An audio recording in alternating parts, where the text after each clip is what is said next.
Angle shamaya Uila no no Nogma bay anika Tamo unka Angle shamaya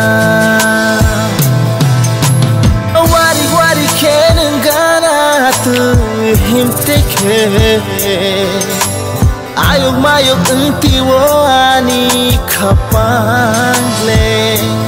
Oh wari wari kenen gana tu himteke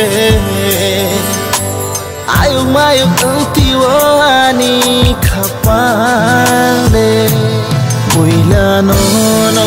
no mabay anika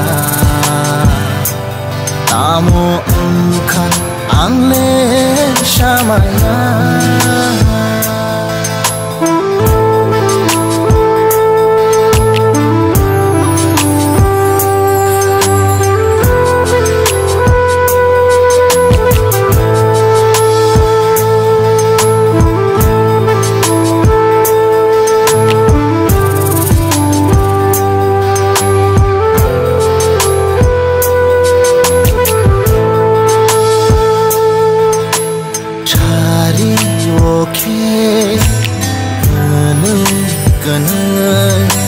Yagromay himlay na dyan Umano ng siya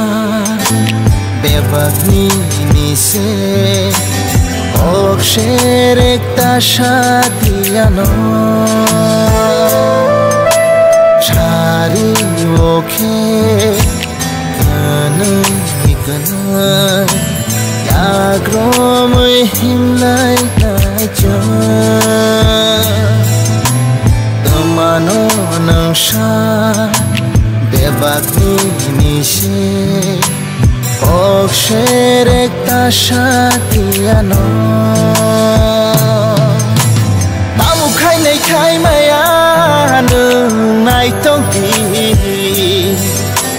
Amzuk sunamay tilang na'y nininog ni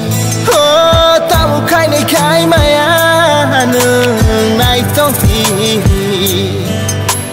Amzuk sunamay tilang na'y nininog ni Uila no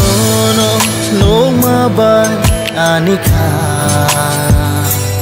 Tamo unka Angle shamaya